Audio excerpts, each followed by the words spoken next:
ఉత్కంఠకు లోనైన ఎన్నికలు నిన్న వచ్చిన ఫలితాలు 5 రాష్ట్రాలు అస్సాం, బెంగాల్, తమిళనాడు, కేరళ, పుదుచ్చేరి. దీంట్లో ప్రజల స్పష్టమైన తీర్పు ఏంటంటే ఏనాటికైనా చరిత్ర నిర్మాతలు, చరిత్ర తిరిగి రాసేవాళ్ళు ప్రజలు మాత్రమే అని చెప్పి మరోసారి నిరూపితమైంది. ఇది ఎవరి జాగీరు కాదు, ప్రజల జాగీరు మాత్రమే అని చెప్పి మరోసారి ప్రూవ్ చేసింది ఈ 5 రాష్ట్రాల ప్రజలు. అస్సాంలో 10 సంవత్సరాల తర్వాత కూడా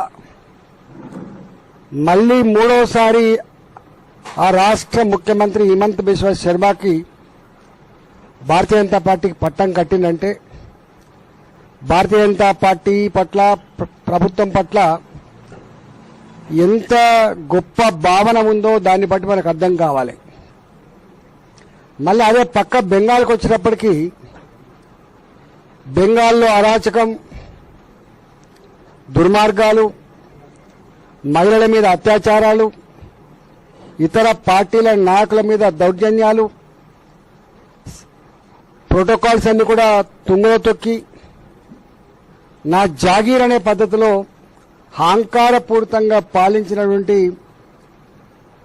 మమతా బెనర్జీని, ఆ పార్టీని భూస్థాపితం చేసి ఇక్కడ హింసకు తావులేదు, దౌర్జన్యాలకు ఆస్కారం లేదు, శాంతి కావాలి, ప్రేమ కావాలి, మంచి సుపరిపాలన కావాలి, అన్నిటికీ మిక్కిలి రాష్ట్ర అభివృద్ధి కావాలని చెప్పి బెంగాల్ ప్రజానికం 206 సీట్లు 293లో 206 సీట్లు గెలిపించి తిరుగులేని శక్తిగా అజేయమైనటువంటి పార్టీగా భారతీయ జనతా పార్టీ బెంగాల్లో ఎవాళ్ళు అనే తీరు తప్పకుండా పార్టీలకు, రాజకీయ పార్టీలకు, నాయకులకు కనువిప్పు కలగాలి. చివరికి ఆ రాష్ట్రంలో 15 సంవత్సరాలు ముఖ్యమంత్రిగా పనిచేసిన మమతా బెనర్జీ కూడా ఓడిపోవడం అనేది దాన్ని బట్టి అర్థం కావాలి. అదే పద్ధతిలో ఇవాళ తమిళనాడులో అయితే డిఎంకే లేకపోతే ఏఐడిఎంకే వాళ్ళ కూటమి తప్ప మరో పార్టీకి స్థానం లేకుండా ఉన్న రోజులు. అలాంటి దగ్గర ఒక విజయన్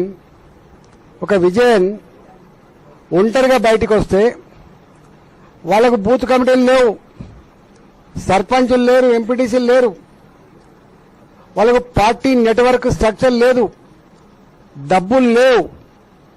చివరికి ఎంత గొప్ప అంటే స్టాలిన్ మీద కూడా, ఆ రాష్ట్ర ముఖ్యమంత్రి స్టాలిన్ మీద కూడా ఒక మామూలు సామాన్యుడు విజయన్ పార్టీ నుంచి పోటీ చేసి గెలిచిందంటే అంటే ఎంత వ్యతిరేకత ఉందో అర్థం కావాలి.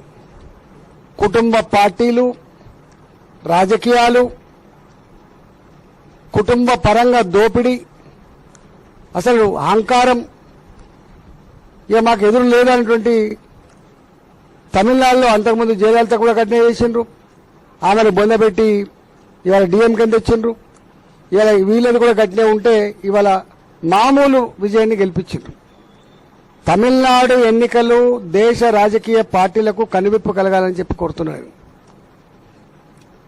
కుటుంబ రాజకీయాలు నడిపేవాళ్ళు, ఈ రాష్ట్రానికి మేమే ఓనర్లమనే పద్ధతిలో అన్నీ వాళ్లే చేసుకునేవాళ్ళు, లక్షల కోట్ల రూపాయలు స్కాములు చేసి డబ్బులు సంపాదించి ఆ డబ్బులతో ఎన్నికల్లో గెలవాలనేటువంటి కుట్రలు చేసే వాళ్ళకి ఈ తమిళనాడు ఎన్నికలు బెస్ట్ ఎగ్జాంపుల్. ఇది చిన్న విషయం కాదు, ఇది లోతుగా ఆలోచించాల్సిన అవసరం అని చెప్పి తెలియజేస్తా ఉన్నాం. అంటే ప్రజలు ఎంత షార్ప్గా ఉన్నారో, ఎంత అప్రమత్తంగా ఉన్నారో దాన్ని బట్టి మనకు అర్థం కావాలి. అదే పాండిచ్చేరికి పోతే మళ్ళీ అక్కడ పోయినసారి ముఖ్యమంత్రి ఉన్న రంగస్వామికి మళ్ళీ పట్టం కట్టిళ్ళు, బీజేపీనే గెలిపించిండ్రు. కేరళలో యూడీఎఫ్ని ఓడగొట్టి కాంగ్రెస్ గెలిచింది. అంటే 5 సంవత్సరాల కాలంలోనే ప్రజల చేత చీకొట్టించబడుతున్న పరిస్థితి మనం చూస్తా ఉన్నాం. తెలంగాణలో కాంగ్రెస్ పార్టీ అధికారంకి వచ్చింది. 2 ఏళ్లనే ముఖం మొత్తింది. ఎన్నికల ముందు రేవంత్ రెడ్డి ప్రభుత్వం చెప్పిన మాటలకు ఇప్పుడు చేస్తున్న పనికి పొంతన లేదని ప్రజలు ఎక్కడికక్కడ మాట్లాడుకుని చల్లబడ్డదిగా. ఈ ప్రభుత్వానికి మనం శాపనార్థాలు పెట్టినా ఇప్పుడు తిట్టినా ఫలితం లేదు, మళ్లీ ఎన్నికల్లో ఈ పార్టీని ఓడగొడితే తప్ప మనకు శాంతి లేదనేటువంటి దానికి వచ్చింది. ఇచ్చిన హామీలు దేవుడేగు, 6 గ్యారంటీలు, 66 హామీలు, 400 రకాల పనుల గురించి దేవుడెరుగు.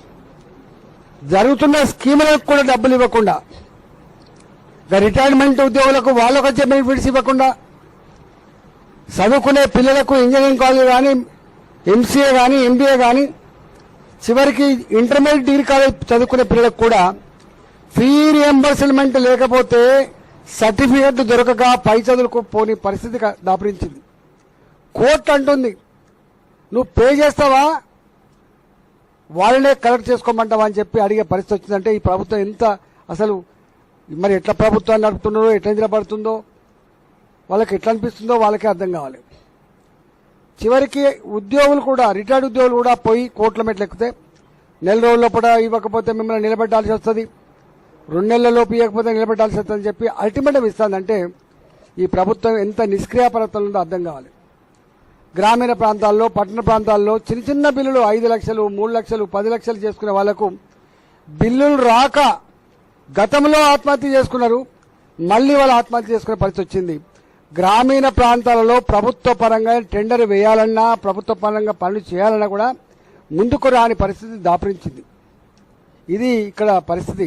అంటే 2 ఏళ్లకే కాంగ్రెస్ పార్టీ ప్రజల చేత చీకొట్టించబడి దూరం అయిపోతున్న పరిస్థితి చూస్తా ఉన్నాం. ఇవాళ మోడీ గారు రేపు 10వ తారీఖు నాడు వస్తున్నాడు. రావడానికి ఒకటే ఒక కారణం, ఇవాళ నెక్స్ట్ డెస్టినేషన్ పాయింట్ ఇవాళ తెలంగాణ అనేటువంటి సంకేతం ఇప్పటికే ఇచ్చున్నారు. తప్పకుండా ఆ దిశగా అడుగులు వేస్తాం. ఇక్కడ పార్టీని బలోపేతం చేసుకొని, ఇక్కడ టీఆర్ఎస్ పార్టీ 10 ఏళ్ల కాలంలో ఏం చేసిందో మీరే ప్రత్యక్ష సాక్షులు. ఇలా కాంగ్రెస్ పార్టీ 2.5 సంవత్సరాల్లో ఏం చేస్తుందో ప్రజలు సాక్ష్యంగా ఉన్నారు. కాబట్టి ఇక వద్దు, ఈ రాష్ట్రం బాగుపడాలంటే ఏకైక మార్గం భారతీయ జనతా పార్టీ అధికారం వస్తే తప్ప ఒక ప్రజాస్వామ్య వాతావరణం కానీ అభివృద్ధి పథంలో పయనించలేమని చెప్పి భావిస్తాను. కాబట్టి రేపు మోడీ గారి సభకు ఈ సిద్దిపేట జిల్లా నుంచి, గజ్వేల్ నియోజకవర్గం నుంచి పెద్ద ఎత్తున తరలి రావాలని చెప్పి నేను ప్రజలకు విజ్ఞప్తి చేస్తున్నా. మోడీ గారు 7,000 కోట్ల రూపాయల పనులు జరిపించి దాన్ని ప్రజలకు అంకితం చేస్తున్న సందర్భం కాబట్టి మొన్ననే స్వయంగా కేబినెట్లో ఇవాళ ఈ రింగ్ రోడ్, తెలంగాణకు రీజనల్ రింగ్ రోడ్ ఏదైతే ఉందో RRR, ఆ రీజనల్ రింగ్ రోడ్ను కూడా క్లియర్ చేయించి 30-35 కోట్ల రూపాయలు తెలంగాణకు ఇవ్వబోతున్న ఈ శుభ సందర్భంలో ప్రజలందరూ కూడా వచ్చి ఆశీర్వదించాలని నేను విజ్ఞప్తి చేస్తున్నాను.